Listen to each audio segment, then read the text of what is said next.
할렐루야, 할렐루야. 네, 우리 함께 온라인으로 시청하고 계신 우리 모든 애터미 가족분들도 진심으로 환영하고 축복합니다. 우리 시간에 함께 인사하며 나아가겠습니다. 좋은 아침입니다. 네, 우리 온라인으로 함께 시청하고 계신 우리 애터미 가족분들도 정말 좋은 아침입니다. 네, 우리 시간에 함께 찬양하시면서 오늘 예배에 나아갈 텐데요. 우리 하나님께서는, 우리 주님께서는 어제나 오늘이나 밤이나 낮이나 우리를 위해서 항상 일하시고 우리 함께 계심을 우리 이 시간 함께 고백하시면서 나아갔으면 좋겠습니다. 우리 함께 찬양하면서 예배에 나아가도록 하겠습니다.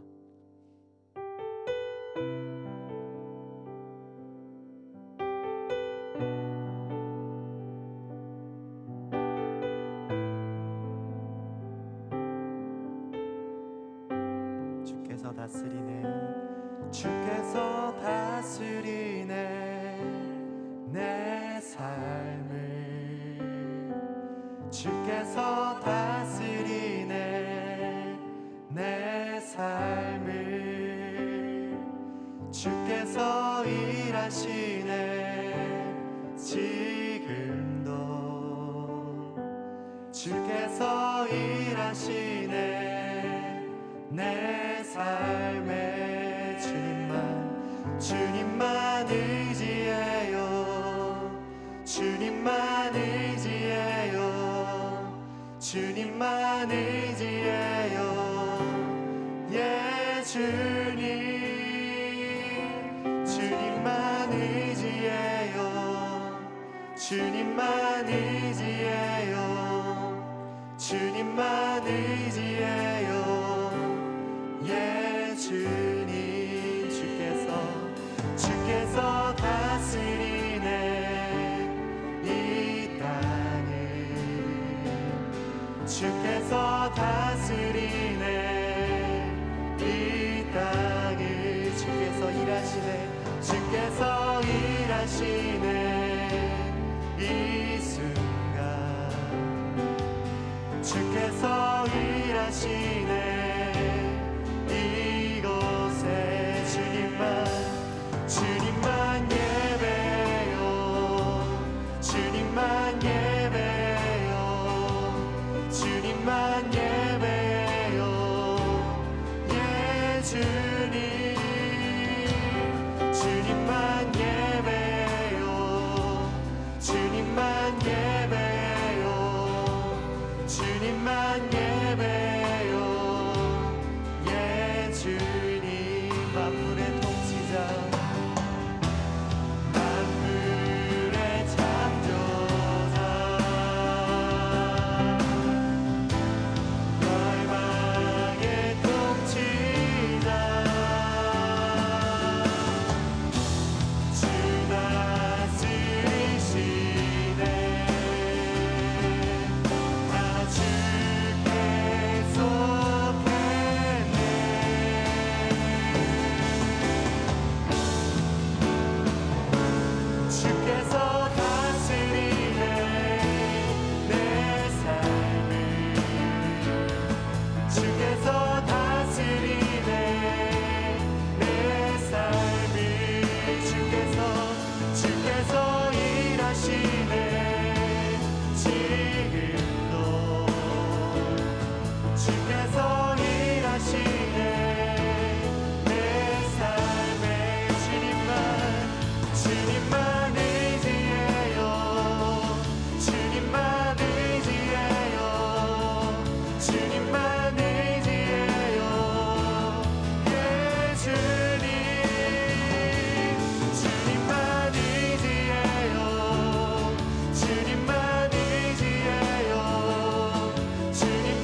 주님만 예배요 주님만 예배요 예 주님.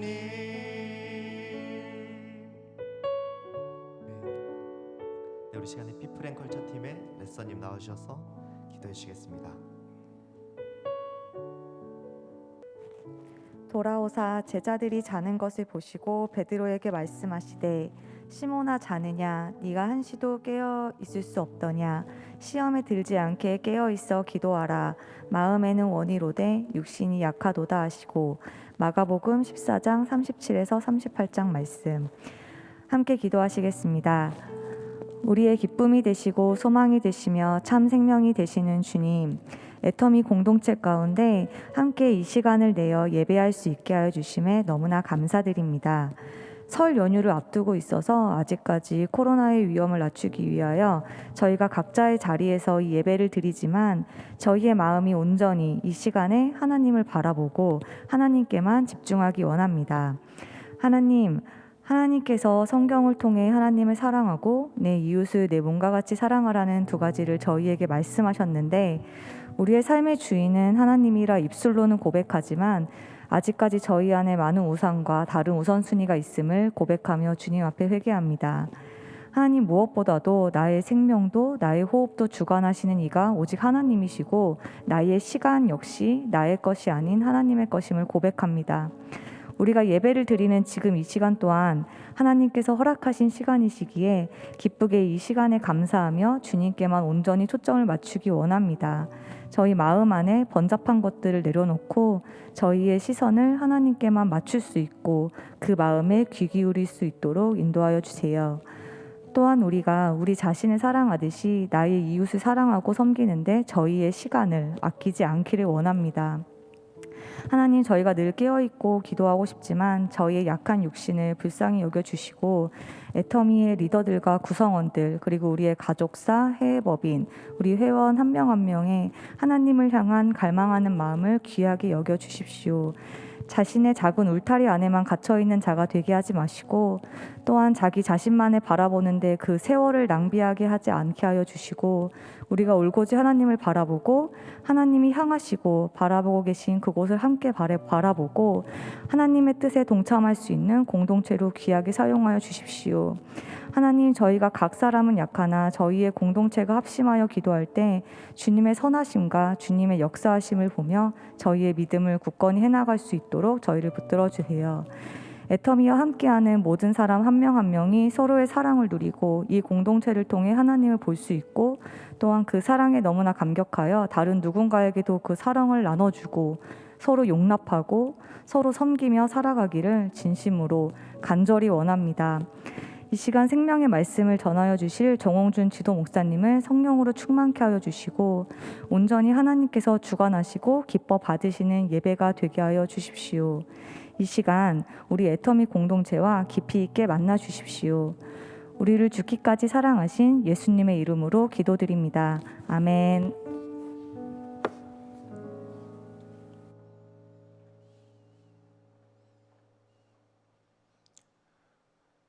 오늘 우리에게 주시는 하나님의 말씀 받도록 하겠습니다. 마태복음 22장 37절부터 40절까지의 말씀입니다. 예수께서 이르시되 내 마음을 다하고 목숨을 다하고 뜻을 다하여 주 너의 하나님을 사랑하라 하셨으니 이것이 크고 첫째 되는 계명이요 둘째도 그와 같으니 내 이웃을 내 자신같이 사랑하라 하셨으니 이 두 계명이 온 율법과 선지자의 강령이니라. 오늘도 하나님의 공동체에 대한 이야기를 하려고 합니다. 그래서 하나님의 공동체의 두 가지 사명에 대해서 한번 생각해 보겠습니다. 에클레시아는 하나님이 구별하여 불러 모은 사람들이라고 말씀을 드렸습니다.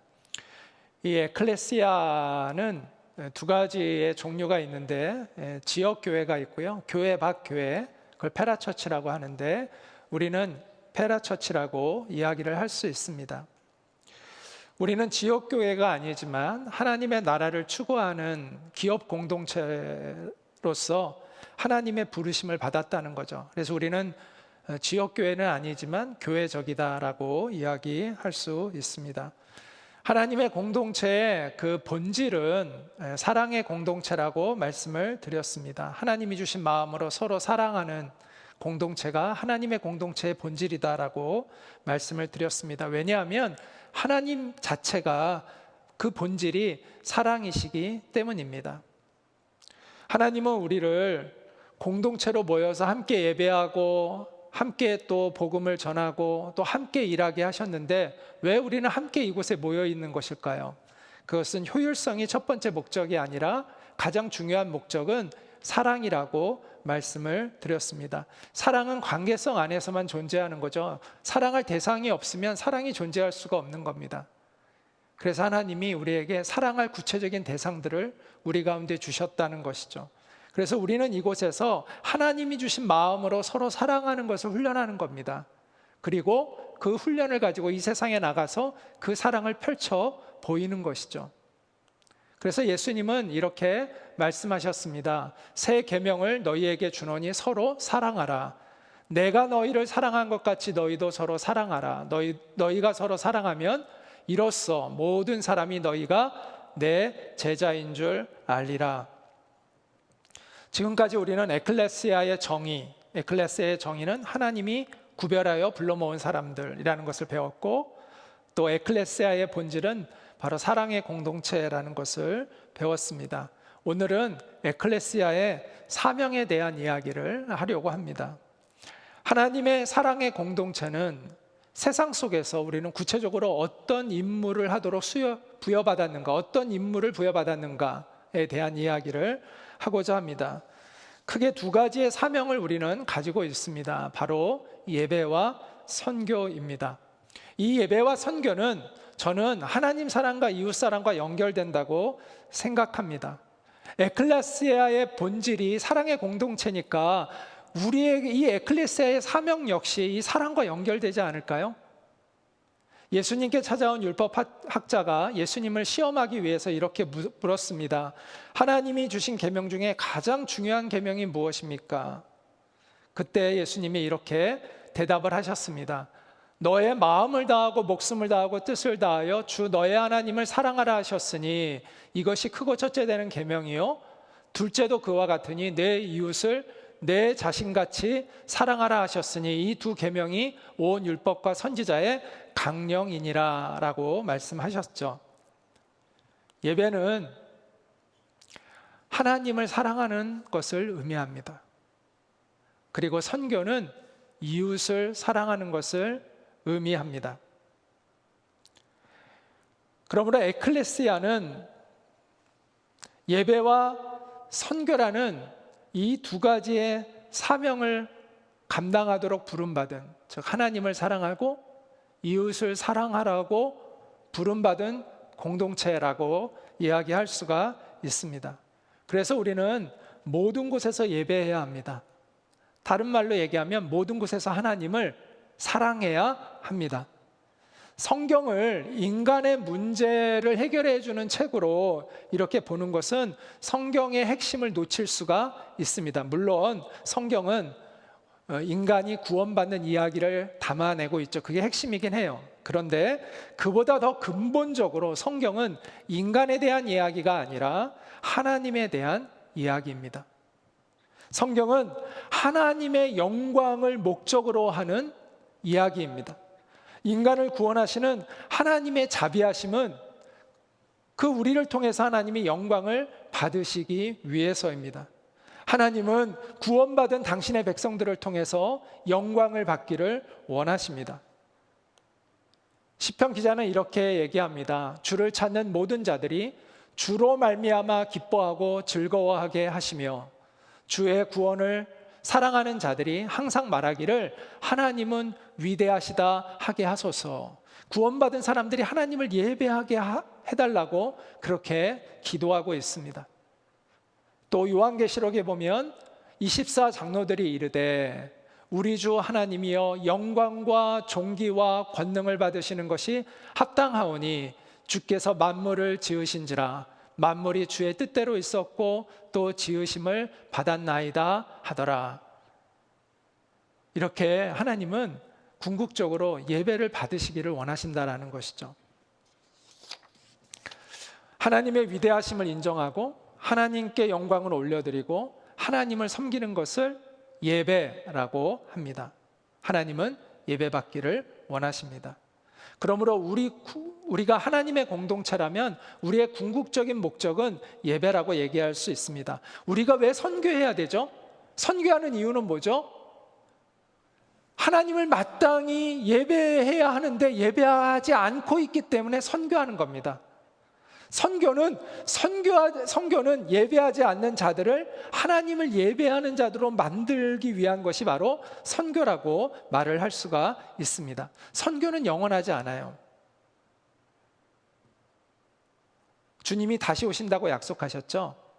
자, 모든 민족에게 복음이 전파되면 주님이 다시 오신다고 약속했는데 그럼 더 이상 우리는 선교할 필요가 없습니다. 그러나 예배는 계속됩니다. 선교는 결국은 중단되지만 예배는 계속되는 것입니다. 그러므로 우리가 선교하는 공동체이어야 하지만 그보다 더 근본적으로는 가장 중요한 것은 예배하는 공동체가 되는 것입니다. 하나님을 높이고 하나님을 섬기는 것을 예배라고 말씀을 드렸습니다. 그보다 근데 더 중요한 본질이 있는데 그것은 바로 아까도 얘기했지만 하나님을 사랑하는 겁니다. 하나님을 사랑하는 것이 예배의 더 깊은 본질이에요. 왜냐하면 내가 사랑하지 않는 하나님을 높이며 경배한다는 게 그 거짓된 거죠. 그리고 하나님도 하나님이 진정으로 하나님을 사랑하는 자들로부터 예배를 받기를 원하시는 것이지 하나님을 사랑하지 않는 사람들이 거짓으로 예배하는 걸 하나님이 원하실까요? 마음에도 없는 예배를 드리는 걸 하나님이 원하실까요? 원하시지 않겠죠. 그래서 하나님을 사랑하지 않으면 하나님 앞에 올려드리는 예배는 진정성이 없는 예배고 그런 예배는 우리에게도 의미가 없고 하나님에게도 의미가 없는 것이죠. 그래서 예배의 본질은 하나님을 사랑하는 것입니다. 신명기 6장 4절부터 5절은 이스라엘 백성들이 가장 중요하게 여기는 성경이죠. 이스라엘아 들으라. 우리 하나님 여호와는 오직 유일한 여호와이시니 너는 마음을 다하고 뜻을 다하고 힘을 다하여, 이거 전 존재를 다하여 이런 뜻이죠. 내 하나님 여호와를 사랑하라. 이게 바로 예배하라는 명령인 것입니다. 그래서 예배에 실패하는 공동체는 선교에도 실패할 수밖에 없습니다. 선교는요, 우리의 의지로 할 수 있는 게 아닙니다. 하나님의 마음이 우리 마음에 부어져야 우리가 선교를 할 수 있는 거예요. 근데 우리가 하나님을 사랑할 때 하나님의 마음이 우리 가운데 부어지는 겁니다. 사랑하시는 하나님이 아파하시기 때문에 나도 아프게 되는 것이고, 사랑하는 하나님이 슬퍼하시는 것이기 때문에 나도 슬퍼지게 되는 것이죠.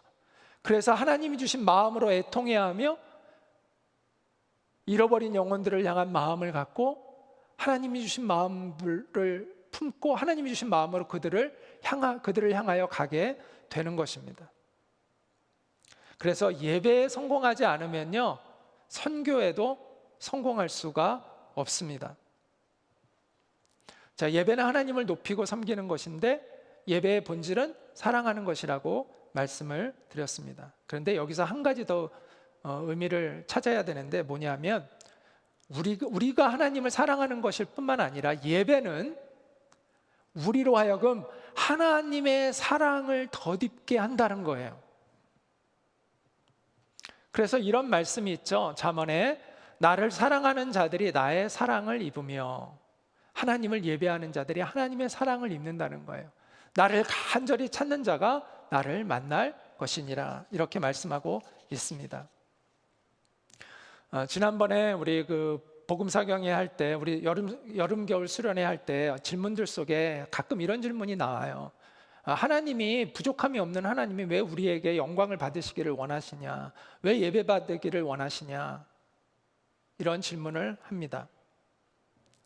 하나님은 선하시다라는 전제를 잊어버리고 하나님께서 우리에게 예배를 요구하신다고 생각하면 마치 하나님이 꼭 이상한 분인 것처럼 오해할 수가 있어요. 꼭 이상한 자아를 가지신 분처럼, 마치 하나님이 영광 받는 일에 도취되신 분인 것처럼 우리가 그런 착각을 할 수가 있습니다. 하나님은 사실 그런 분도 아니고 그럴 필요도 없습니다. 하나님은 우리가 예배하지 않는다고 해서 하나님이 뭐 영광을 못 받으시는 게 아니에요. 하나님은 이미 충분히 영광스러우시고 또 하나님은 충분히 영광을 받고 계세요. 그런데 왜 하나님은 우리에게 예배를 하라고 명령하실까요? 더욱이 왜 우리에게 우상을 숭배하지 말라고 말씀하실까요? 왜 오로지 하나님께만 예배하고 다른 우상은 섬기지 말라고 하나님이 우리에게 말씀하실까요? 하나님 자신만을 위해서 그런 말씀을 하시는 것이 아닙니다. 하나님이 우리를 위해서 하시는 말씀입니다. 우리는 우리가 숭배하는 대상을 닮아갑니다. 우리가 좋아하고 사랑하는 대상을 우리는 닮아가요. 마귀를 숭배하면 마귀처럼 되는 겁니다. 하나님을 숭배하면 하나님처럼 변해가는 것입니다. 우상을 숭배할 때 우리는 우상처럼 변해가고, 우리가 하나님을 경배할 때 우리는 하나님의 성품을 닮아가게 되어 있는 것입니다. 우리가 하나님을 예배할 때 우리는 하나님의 형상을 회복하게 됩니다. 그래서 하나님은 우리에게 하나님을 예배하라고 말씀하시는 것입니다. 예배는 하나님의 백성의 생명력이라고 말할 수 있습니다. 예배가 무너지면 모든 게 무너집니다. 예배가 무너지면 우리의 영혼은 메마를 수밖에 없고 우리의 사역은 건조해질 수밖에 없습니다. 우리의 마음은 지쳐가게 됩니다. 우리의 헌신은 기쁨이 아닌 무거운 짐처럼 여겨지게 됩니다. 그러므로 우리는 반드시 예배에 성공해야 합니다.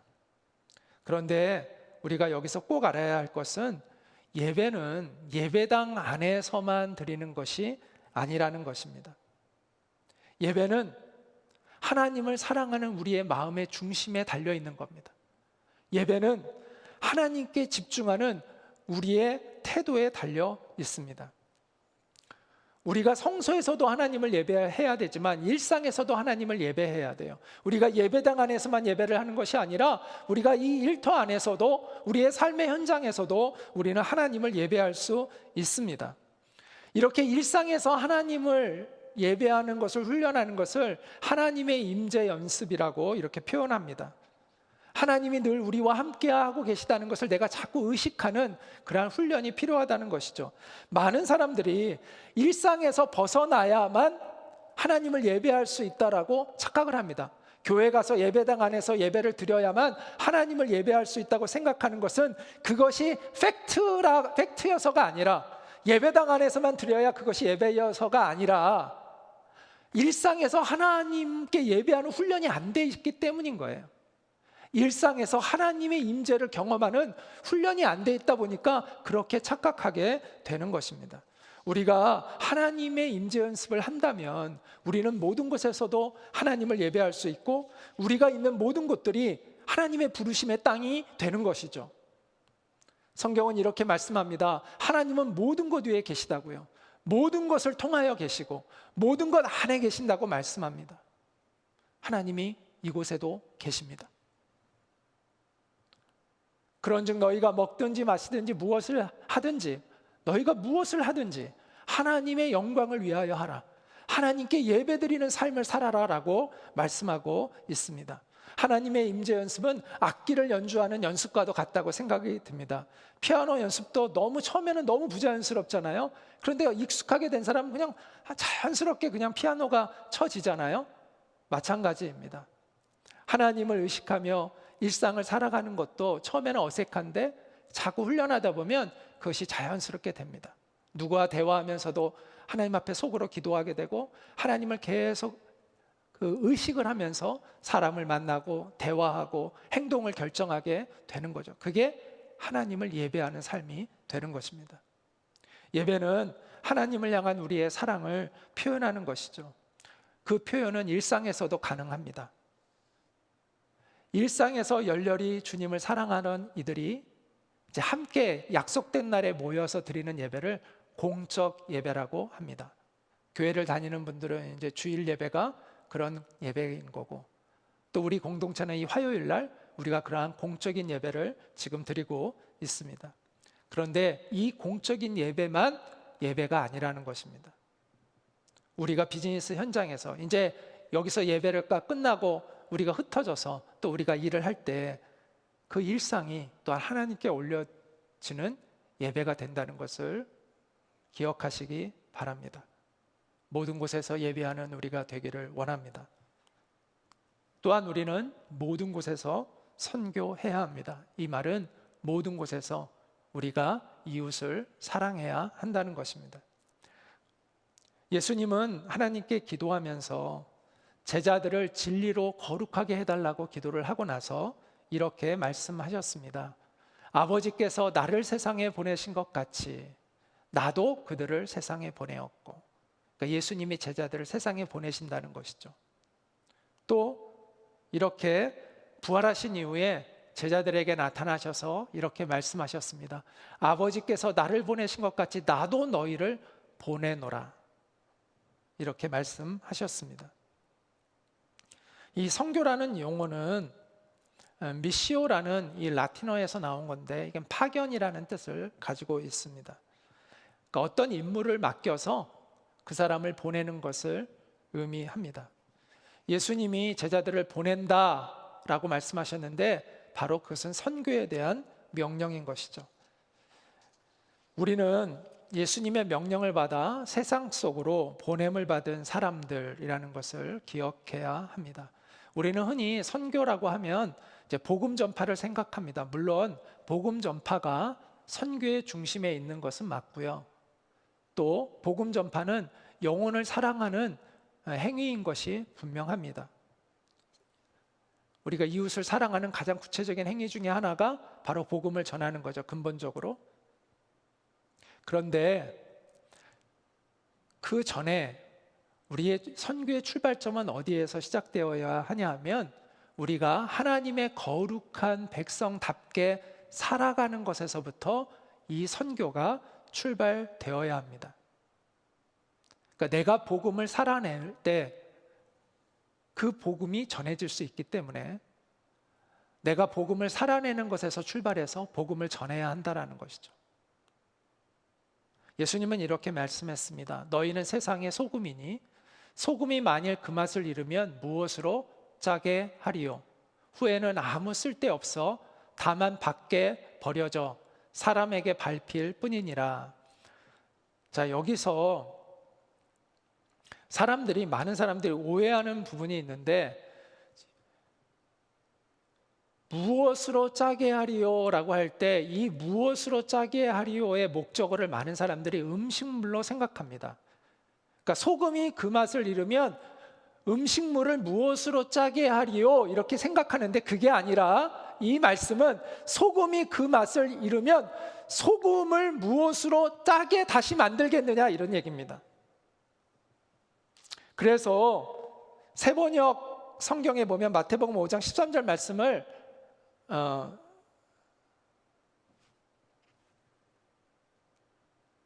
제가 안 적어놨나 보네요.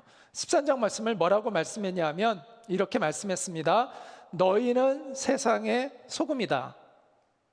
너희는 세상의 소금이다. 소금이 짠맛을 잃으면 무엇으로 그 짠맛을 되찾게 하겠느냐? 짠맛을 잃은 소금은 아무 쓸데가 없으므로 바깥에 내버려서 사람들이 짓밟을 뿐이다. 이렇게 번역해 놓았습니다. 그래서 무엇으로 짜게 하리요의 목적어는 소금입니다. 소금. 따라서 이 말씀은 세상의 부패를 막아라라는 말씀도 맞지만, 결과적으로는 그렇게 되지만, 그보다 더 근본적인 말씀은 무슨 말씀이냐면 너희의 정체성을 잃어버리지 말아라, 이런 뜻입니다. 소금의 정체성을 잃어버리면 안 된다는 거예요. 너의 정체성을 잃어버리지 말아라. 소금이 그 짠맛을 잃어버리면 안 된다라는 말씀을 하고 있는 것입니다. 소금이 짠맛을 잃어버릴 때 길거리에 버려져서 사람들에게 밟힌다는 거예요. 마찬가지로 거룩함을 잃어버린 공동체는, 하나님의 공동체는 하나님 나라에 유익이 되지 못한다라는 것입니다. 그러므로 너희의 정체성을 지켜라. 너희의 거룩함을 지켜라 라는 말씀입니다. 또한 예수님은 제자들에게 이렇게 말씀하셨습니다. 너희는 세상의 빛이라. 산 위에 있는 동네가 숨기우지 못할 것이요 사람이 등불을 켜서 말 아래 두지 아니하고 등경 위에 두나니 이러므로 집안 모든 사람에게 비추느니라. 말이라는 것은 이렇게 덮는 걸 얘기하는 거거든요. 그래서 덮개로 덮지 않고 높은 곳에 세워서 환하게 방을 비추게 한다라는 것이죠. 이같이 너희 빛을 사람 앞에 비추게 하여 저희로 너희 착한 행실을 보고 하늘에 계신 너희 아버지께 영광을 돌리게 하라. 어떤 사람은 복음과 착한 행실을 이렇게 연결시키는 걸 힘들어하는 사람들이 있어요. 왜냐하면 착한 행실로 구원받는 것이 아니라고 하니까 착한 행실과 믿음이라는 것을 믿음으로 구원받는다, 행위가 아닌 믿음으로 구원받는다고 하니까 이 착한 행실이라는 것과 믿음을 연결시키는 걸 되게 힘들어하는 분들이 있습니다. 그러나 우리가 착한 행실로 구원받는 건 아니지만 하나님이 우리를 구원하신 목적은 우리로 하여금 착한 행실을 하도록 하기 위해서입니다. 그래서 성경은 이렇게 말씀합니다. 너희는 그 은혜에 의하여 믿음으로 말미암아 구원을 받았으니 이것은 너희에게서 난 것이 아니요 하나님의 선물이라. 하나님의 은혜로 구원을 받았다는 거죠. 행위가 아니라. 그런데 그 다음에 뭐라고 얘기하냐면 우리는 그가 만드신 바라 그리스도 예수 안에서 선한 일을 위하여 지으심을 받은 자니 선한 일을 행하도록 우리를 재창조하셨다라는 것입니다. 이 일은 하나님이 전에 예비하사 우리로 그 가운데서 행하게 하려 하심이라. 그 가운데서라는 것은 바로 선한 일을 행하는 가운데서라는 뜻입니다. 우리로 하여금 선을 행하도록 하기 위해서다라고 주님은 말씀합니다. 믿음의 삶과 착한 행실이 똑 이렇게 이꼴은 아니지만 믿음의 삶 안에 이 착한 행실이라는 것이 포함되어 있는 것이죠. 그래서 하나님의 선교는요, 하나님의 도덕적인 통치가 이루어질 때 효과적으로 이루어지는 것이지, 그렇지 않으면 우리가 그 정체성을 잃어버리면 착한 행실이 없으면 복음이 전해지지가 않습니다.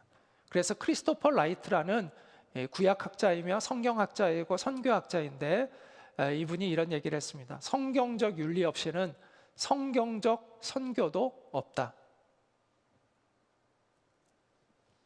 하나님의 공동체는 세상의 소금과 빛이라고 주님께서 말씀하셨습니다. 소금은 음식물 안에 들어가서 음식의 부패를 막죠. 그리고 음식의 맛도 맛있게 바꿔줍니다. 또 빛은 세상의 어둠을 물리치고 음습한 기운을 걷어내고 밝고 아름다운 곳으로 이렇게 새로운 환경으로 바꾸어 줍니다. 마찬가지로 하나님의 공동체는 세상과 관계해야 합니다. 세상과 관계해야 하고 세상 안으로 들어가야 하고 그 세상 속에서 부패를 막고 세상을 아름답게 변화시키는 일을 하는 것이 하나님의 공동체라는 것이죠. 그래서 하나님의 공동체는 거룩해야 합니다. 하나님의 도덕적인 통치가 실현되어 있어야 합니다. 그래서 우리가 이 세상보다 더 높은 차원의 도덕성을 우리가 보여줄 수 있어야 하는 거죠. 그럴 때 우리에게 의문을 갖는 사람들이 생겨납니다. 그들이 이렇게 우리에게 묻습니다. 당신은 왜 우리와 다르게 살아갑니까? 당신은 왜 아름답게 선하게 살아갑니까? 그렇게 직접 묻지 않아도 그런 궁금증을 가지고 우리에 대하여 선한 호기심을 갖는 사람들이 생겨나게 됩니다. 그때 복음은 힘있게 전해집니다. 그래서 베드로전서 3장 15절은 이렇게 말씀합니다. 너희 마음에 그리스도를 주로 삼아 거룩하게 하고 너희 속에 있는 소망에 관한 이유를 묻는 자에게는 대답할 것을 항상 준비하되 온유와 두려움으로 하라. 대답할 것을 항상 준비하되 대답할 것을 항상 준비하되 우리는 궁극적으로 대답해야 합니다. 대답할 것을 준비하고 있어야 합니다. 하나님 나라의 복음을 우리는 선포해야 합니다. 그것이 우리의 목표입니다. 우리의 유일한 소망이신 예수 그리스도를 우리가 전하는 것이 우리의 궁극적인 목표입니다. 우리가 주님과 동행하는 우리의 거룩한 삶을 통해서, 또 세상과는 차별되는 그러한 하나님이 기뻐하시는 비즈니스를 통해서, 그리고 준비된 대답을 통해서, 그 복음의 선포를 통해서 예수 그리스도의 복음을 힘있게 전하는 우리가 되기를 원하고 소망합니다. 모든 곳에서 예배하고 모든 곳에서 선교하는 것을 훈련하는 우리가 되기를 원합니다. 일터에서도, 가정에서도, 교회에서도 우리는 예배하고 선교해야 합니다. 예배의 본질은 하나님을 사랑하는 것이고, 선교의 본질은 이웃을 사랑하는 것이라고 말씀을 드렸죠. 그걸 우리가 알게 되면 얼마든지 우리가 일터에서도 하나님을 예배할 수 있고 선교할 수 있다는 걸 깨닫게 됩니다. 아니, 그게 당연하다는 것을 우리는 깨닫게 됩니다. 우리가 일터에서도 당연히 하나님을 예배하고 일터에서도 당연히 선교해야 하는 것이죠. 하나님을 사랑하고 이웃을 사랑하는 것을 해야죠. 그러므로 예배와 선교라는 것은 어떤 종교적인 행위 안에 갇혀있는 개념이 아닙니다.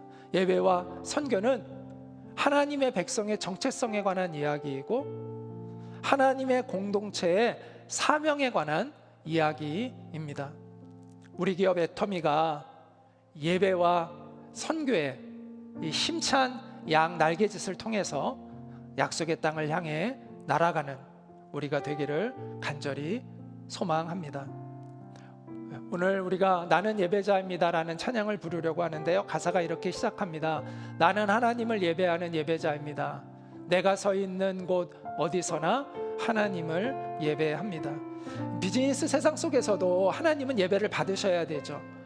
비즈니스 세상 속에서도 하나님의 뜻은 이루어져야 되죠. 그런데 비즈니스 세상에서 하나님을 예배하는 사람들이 거의 없습니다. 하나님의 뜻을 받드는 사람들도 거의 없어요. 그런데 하나님은 우리를 그런 사람들로 부르셨다는 것이죠. 그런 공동체로 부르셨습니다. 우리가 그 부르심에 응답해서 우리가 이런 고백을 하기를 원합니다. 주님, 우리가 서 있는 바로 이곳에서 우리가 주님을 예배하겠습니다. 오늘 그 마음으로 이 찬양을 함께 찬양하도록 하겠습니다.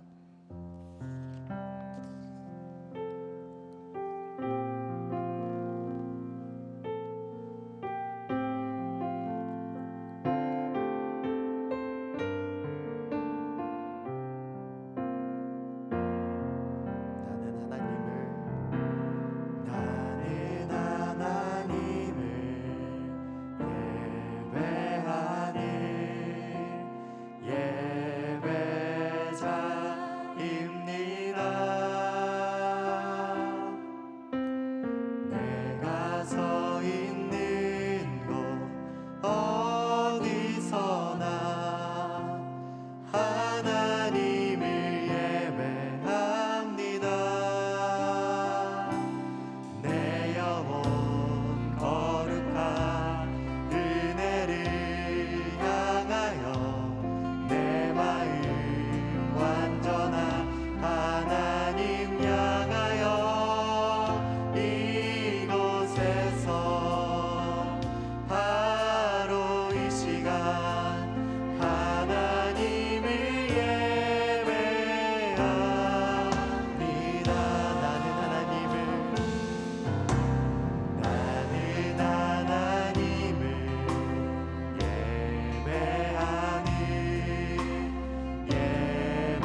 하나님, 정말 하나님을 예배하지 않는 이 비즈니스 세상 속에서 우리를 예배하는 자들로 불러주신 하나님께 감사를 드립니다. 우리가 이곳에서 주님의 명을 받들어 주님을 예배하고 또 주님의 명을 받들어 선교하기를 원합니다.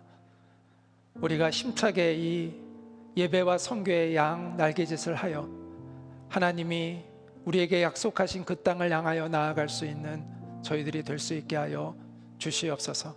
힘써 하나님을 사랑할 수 있게 하시고 힘써 이웃들을 사랑할 수 있는 저희들이 되게 하여 주시고 하나님의 사랑과 하나님의 정의를 이 땅 위에 실현해가는 공동체가 될 수 있도록 주님 우리를 사용하여 주시옵소서. 우리의 비즈니스를 하나님이 통치하시는 비즈니스가 되게 하셔서 하나님의 그 거룩하신 뜻을 이루어가는 우리가 될 수 있도록 주님 도와주시고 이 비즈니스를 통해서 주님의 선하심과 위대하심이 온 세상에 드러나며 증거되어질 수 있도록 주여 은총을 베풀어 주시옵소서. 예수님의 이름으로 기도합니다. 아멘. 네, 이것으로 모든 예배 마쳤습니다. 우리 각자의 자리에서 승리하는 삶 살기를 소망하며 나가겠습니다.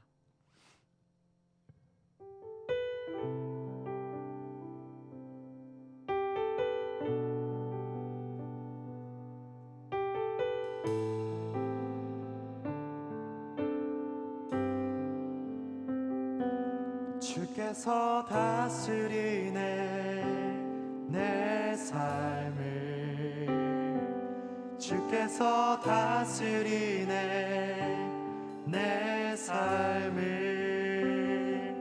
주께서 다스리네 지금도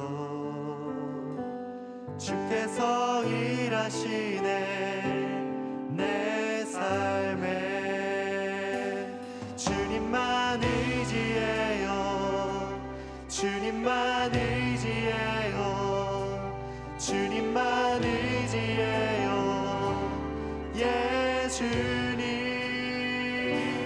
주님만 의지해요 주님만 의지해요 주님만 의지해요 예 주님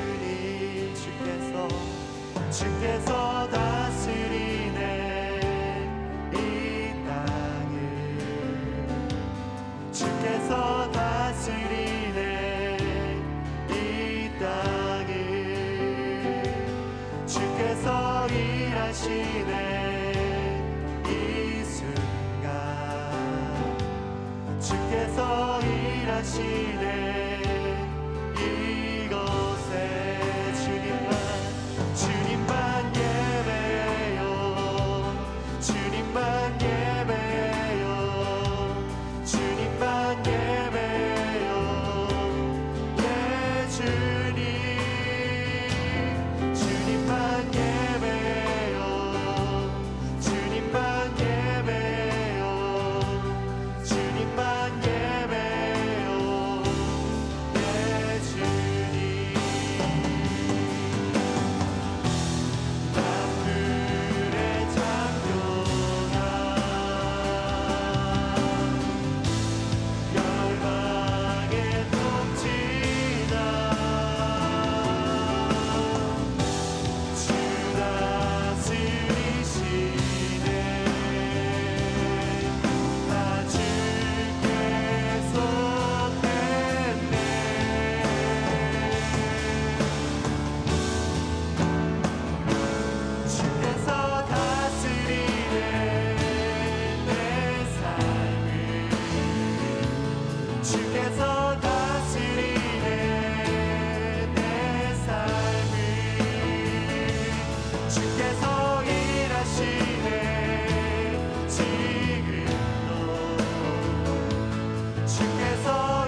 주님만